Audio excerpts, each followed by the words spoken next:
Assalamualaikum warahmatullahi wabarakatuh. Waalaikumsalam warahmatullahi wabarakatuh. Baik, yang saya hormati Bapak dosen kewirausahaan yaitu Pak Jumari, dan yang saya hormati Bapak Kepala Sekolah di MI Al Azhar ini, dan juga yang kita hormati rekan-rekan seminar MI Al Azhar. Semoga berbahagia. Yang kedua, di sini saya diserahi untuk mengisi materi di MI Al Azhar ini, yaitu tentang mari menghafal Al-Quran. Menghafal Al-Quran. Yang pertama yaitu niat, yang sudah banyak orang tahu lah dalil-dalil, yaitu innama a'malu binniyat, yaitu semua itu tergantung pada niatnya. Jika kita niat menghafal Al-Quran, maka kita akan bisa. Dengan dalil yang lainnya itu manjada wajada, jika dia bersungguh-sungguh untuk menghafalkan Al-Quran, insya Allah Tuhan akan memberikan kemudahan untuk menghafalnya. Yang kedua yaitu kenapa sih harus menghafal Al-Quran?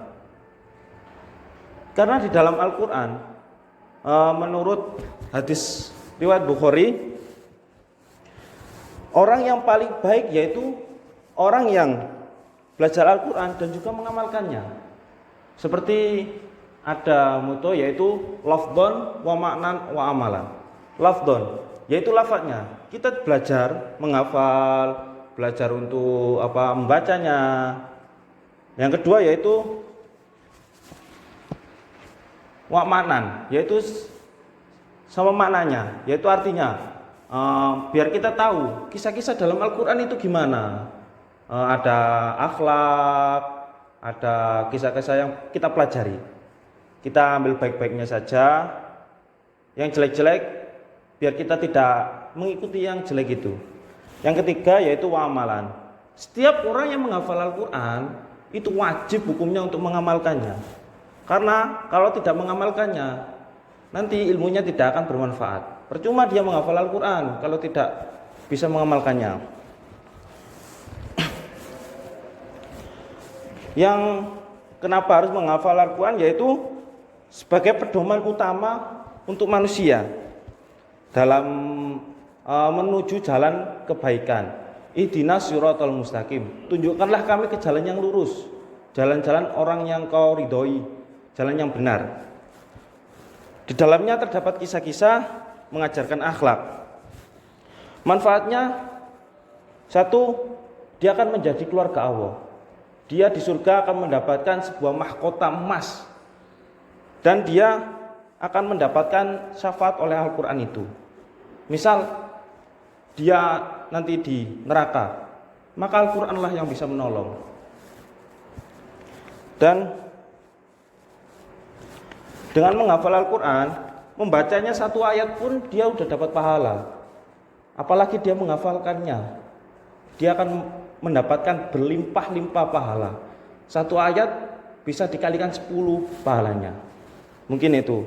Untuk yang selanjutnya yaitu memberi hadiah kepada orang tua. Al-Quran akan datang pada hari kiamat seperti orang yang wajahnya cerah, lalu bertanya kepada penghafalnya, kamu kenal dengan saya?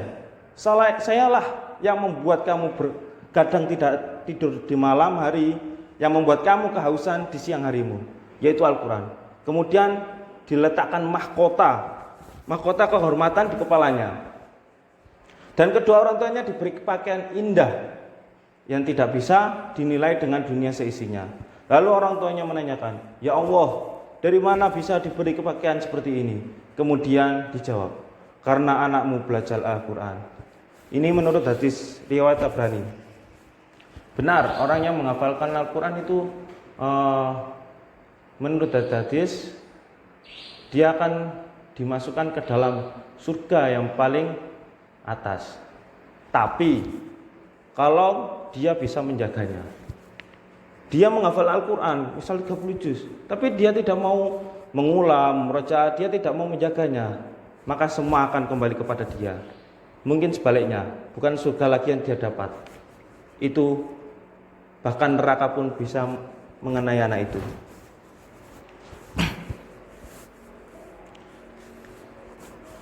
Dan juga ada beberapa keutamaan menghafal Al-Quran sebagai kekuatan pendalilan dalam setiap permasalahan dalam agama. Ingin bisa khusyuk, yang mulai dengan Al-Quran. Ingin mendapat derajat surga yang tinggi, menjadi keluarga Allah di muka bumi muslim terbaik, memperoleh pahala dan ridho dari Allah Azza wa Jalla. Inilah keutamaannya menghafal Al-Quran. Dia akan ditinggikan oleh Allah derajatnya. Next, selanjutnya. Jadi, bagaimana kita memulainya?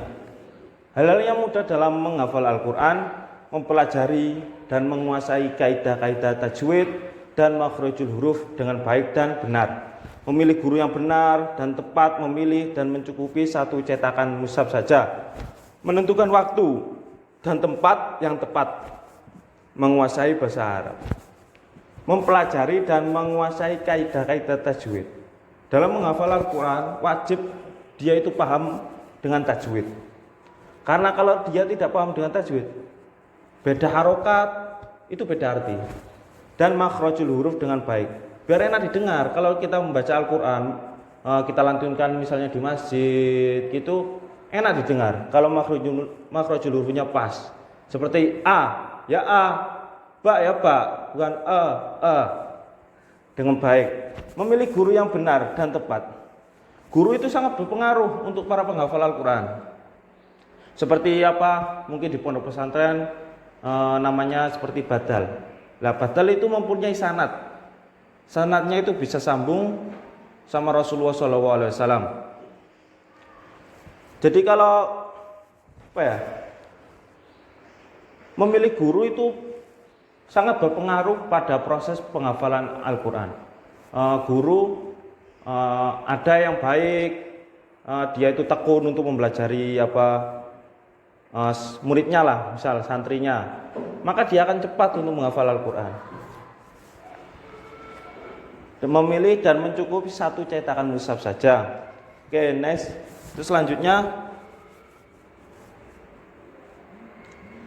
metode menghafal Al-Quran. Menghafal sedikit mengambil porsi hafalan baru. Membaca ayat demi ayat yang ingin dihafal sebanyak minimal 20 kali sambil melihat mushaf. Membaca ayat pertama 10 sampai 20 kali sambil melihat mushaf, tutup mushaf lalu hafalkan. Jika lancar, ulangi 5 sampai 10. Jika masih buka, tutup mushaf. Maksudnya dalam satu mushaf itu beda orang, dia itu beda menangkap hafalan itu. Ada yang dia hanya membaca 10, 20, dia sudah bisa. Karena dia mungkin mempunyai kelebihan. Tetapi dalam menghafal Al-Quran itu Allah tidak akan melihat anak ini pintar apa gimana. Dia hanya bisa memegang istiqomah, tekun, tiap hari dia melakukan ngaji, meskipun dia tidak menghafal, dia baca terus istiqomah tiap hari. Insya Allah dia akan bisa. Jadi tidak memandang dia pintar, dia tidak memandang itu. Jika masih buka tutup mushaf, maka terus menghafal sampai tidak membuka mushaf. Lalu baca 5 sampai 10 kali tanpa melihat mushaf. Setelah 2 ayat dihafal, tidak disarankan melanjutkan ke ayat ketiga sampai ayat pertama, dan yang kedua digabung terlebih dahulu. Untuk menghafal ya dari ayat pertama sampai kedua, dia itu lanyakan dulu, baru nanti kelanjutkan ayat 3 sampai 1 lembar itu. Semisal ada 15 ayat, 1 demi 1 dulu, sampai 3 diulang lagi 1, sampai 4 diulang lagi 1, seterusnya. Setelah 2 ayat dihafal, tidak disarankan melanjutkan. Buka mushaf, baca kembali ayat pertama dan kedua, lalu tutup mushaf dan gabungkan kedua ayat tersebut. Untuk ayat ketiga lakukan seperti yang pertama dan seterusnya. Penggabungannya seperti cara sebelumnya, begitulah seterusnya sampai hafal. Batas target dalam 1 hari. Biasanya di pondok pesantren itu ada minimal target dari pondok, mungkin untuk sewajarnya, yaitu dalam 1 hari harus bisa menghafal kalau bahasa Jawa ini 1 rai atau 1 lempir. Itu sangat mudah kalau hanya 1 lempir. Itu kalau di pondok. Mungkin kalau di kalangan luar itu mungkin sulit. Nah, di sini di MI Al Azhar ini mengapa kok ada seminar menghafalkan Al-Qur'an? Ya, untuk peserta didik dari kecil itu sudah diajarkan ini. Karena apa? Kalau udah besar itu sulit untuk menghafal. Seperti apa ya? Mengukir di atas batu, sulit, keras dia. Nah, untuk selanjutnya,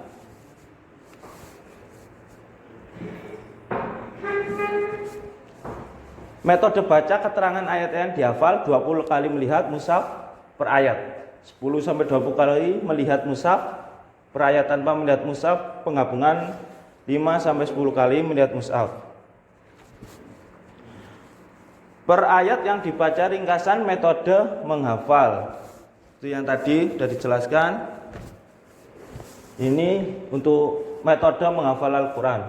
Setelah menghafal, menyetor hafalan yang telah dihafal. Bisa dengan guru, teman, atau orang-orang yang lancar membaca Al-Quran. Setorannya tidak harus pula dari yang baru, namun juga bisa menggabungkan hafalan beberapa hari, menyambungkan hafalan kemarin dengan hafalan hari ini. Setelah menghafal, lalu dia menyetor. Biasanya anak-anak itu numpuk hafalan. Itu tidak disarankan, karena semisal udah 5 ayat lah, itu dia dihafal. 5 ayat dihafal, habis itu nggak harus ke gurunya, biasanya ke temannya dulu, disemain atau gimana. 5 ayat, habis itu sampai 1 lembar baru distorin ke gurunya. Biar nanti tidak salahnya itu tidak banyak gitu. Semisal kemarin telah lancar 3 baris, hari ini ditambah 3 baris lagi, maka gabungkan keduanya dan ulangi membaca keduanya hingga 10 sampai seterusnya sambil melihat mushaf. Jadi untuk hari ini, misal hari ini setor 1 lembar hafalan, habis itu besoknya dia menghafal lagi 1 lembar. Ya prosesnya kayak tadi lagi, menghafal, udah setor yang kemarin, dimurojaahkan dulu, distorin yang kemarin, dimurojaah dulu, distorin ke badalnya, ke ustadznya, distorin, udah, baru yang tambahannya distorin. Kalau nggak gitu, bisa lupa yang kemarin. Maka gabungkan keduanya, ulangi membaca keduanya hingga 10. Setelah itu, tutup mushaf dan baca, begitu seterusnya sampai hafal 1 surah. Karena dalam menghafal Al-Quran itu tidak ada kata sulit kalau dia selagi masih mau berusaha untuk menghafalnya. Memang sulit karena Al-Quran itu sudah diturunkan langsung dari Allah Subhanahu wa taala. Makanya dia sulit. Dengan kesulitan itu dia harus bisa yang nama istiqomah. Tiap hari dia menghafal. Itu semua akan dimudahkan oleh yang membuat Al-Quran itu sendiri, yaitu Allah Subhanahu wa taala. Untuk selanjutnya, metode penggabungan hafalan, metode baca keterangan hafalan kemarin dan hari ini. Melihat mushaf hafalan kemarin tanpa melihat mushaf kali 15 sampai 30 kali ayat-ayat yang dihafal. Jadi untuk menghafal Al-Quran itu murojaah itu sangat penting. Karena dengan murojaah dia akan bisa mengingat. Nggak hanya saat itu, biasanya anak-anak ada yang langsung gampang dia menghafal, tapi kemudian di hari selanjutnya mungkin dia akan lupa. Hafalannya cepat tapi dia akan lupa karena dia tidak mau yang namanya murojaah. Dengan murojaah dia akan mengulangi terus sampai dia dewasa pun dia akan tetap hafal Al-Quran ini.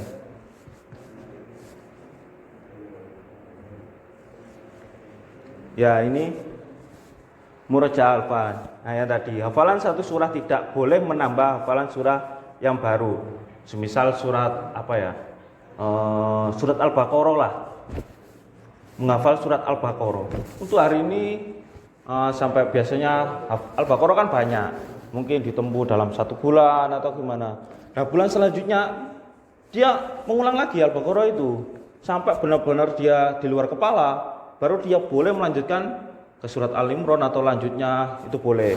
Kalau masih bulat dia harus tekun, istiqomah untuk mengajinya. Hafalan 1 juz tidak boleh menambah 1 juz berikutnya hingga 1 juz benar-benar telah dihafal. Dengan memberikan 5-6 pertanyaan untuk menguji hafalan. Biasanya itu di pondok pesantren di setiap semesternya mungkin ada yang namanya ujian hafalan. Nah, dia itu diuji oleh satu ustadz, diberikan biasanya 2-3 kali dia diberikan pertanyaan, acak, disuruh jawab. Nah, kalau dia belum bisa, maka ditanya lagi, murajaahnya gimana? Kok masih gini, masih belum lancar, masih bulat, ini gimana? Mungkin kurang dari murajaahnya itu. Hafalan 2 juz dengan cara sebelumnya bisa dipraktekkan juga pada hafalan 2 juz atau lebih. Lalu digabungkan ke 2 juz akan diulangi lagi proses sebelumnya.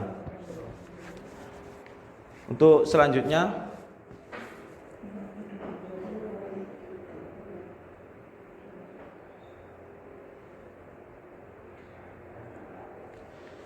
yaitu kewajiban murajaah.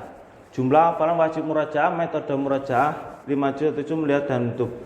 Sebagai santri murajaah itu sangat mungkin dikatakan wajib untuk sebagai penghafal Al-Quran lah, dikatakan wajib untuk murajaah.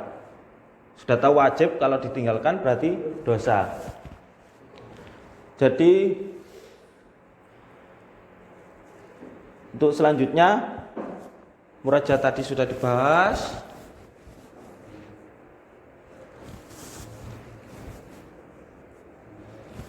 Selanjutnya itu metode menghafal dan murajaah. Bersuara ketika murajaah, membuka dan menutup mushaf saat menghafal dan murajaah, tidak berpindah sebelum lancar. Bersuara ketika murajaah. Dulu di pondok kalau lagi ngaji, kalau tidak bersuara, dia dimarahi ustadznya.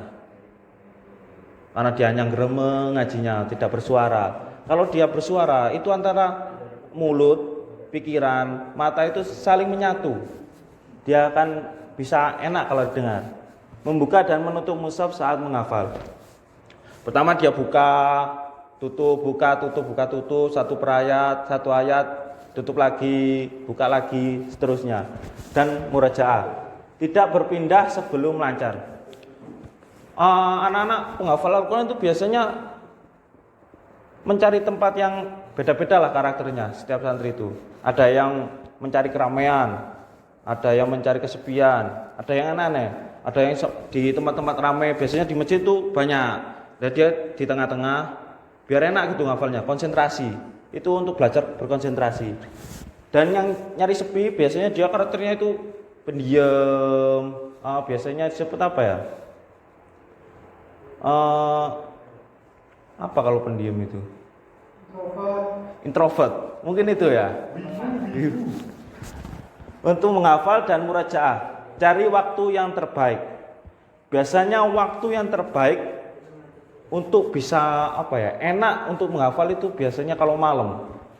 Di kalangan teman-temannya itu masih tidur, masih ngapain, dia sendiri yang menghafal. Enak kalau malam itu, sebelum salat subuh, setelah salat subuh, menjelang zuhur, ketika sedang bersemangat murajaah Al-Quran dalam sholat. Biasanya santri susahnya itu setelah subuh.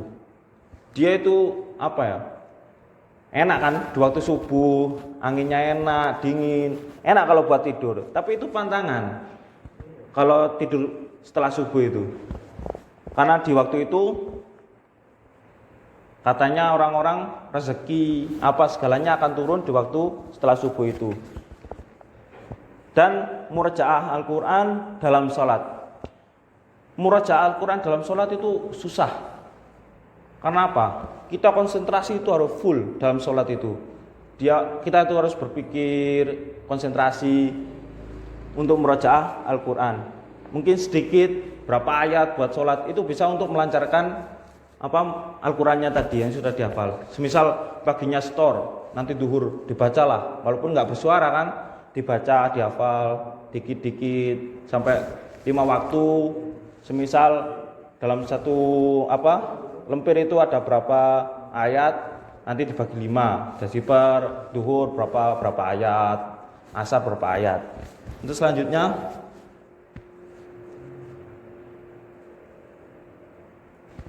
sedikit hal yang harus diperhatikan ketika menghafal Al-Quran. Pantangan-pantangan untuk menghafal Al-Quran yaitu menjauhi segala bentuk maksiat dan hal-hal yang tidak bermanfaat.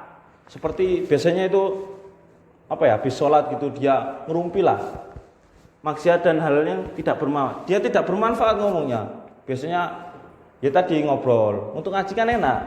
Waktu habis duhur, yang lainnya biasanya habis duhur itu ada jamnya makan. Dia itu biasanya ngaji dulu, baru anak-anak pada balik masjid, dia baru makan. Jadi waktunya itu teratur. Enak kalau dilakukan itu. Bersabar dalam menghafal. Hanya kesabaran yang bisa bisa kita itu kuat dalam menghafal. Biasanya kalau nggak sabar itu dia bisa marah sama Al-Qur'annya sendiri itu. Santri itu biasanya gitu. Saking mangkelnya, nggak masuk ini gimana? Apa dirinya yang salah atau gimana? Atau Qur'annya yang salah? Dia bingung. Dan selalu meminta hidayah dari Allah Azza wa Jalla. Nah ini yang terakhir, meminta hidayah. Dari pertama itu ikhtiar, dia menghafal gimana, dan terakhirnya dia hanya bisa meminta hidayah dari Allah agar dimudahkan untuk menghafal dan urusannya bisa diselesaikan, agar ditahukan terhadap apa yang telah dihafalkan. Mungkin dari sini saya pemateri sendiri, saya memohon maaf bila ada yang masih kurang jelas atau gimana. Ya ini buat motivasi saja buat adik-adiknya, kan masih MI, masih panjang lah perjalanannya. Jadi diusahakanlah. Sudah sedikit masih kecil gini, belajar Al-Quran dikit-dikit, ntar baru atau kalau bisa udah menghafal MI itu. Kalau nggak bisa ya MTS atau gimana dia mulai menghafal. Mungkin cukup sekian. Saya berterima kasih kepada sekolah ini yang sudah bisa memberi waktu, memberikan tempat kepada saya untuk mengisi materi menghafal Al-Quran ini. Sekian dari saya. Billahi taufiq wal hidayah. Wassalamualaikum warahmatullahi wabarakatuh.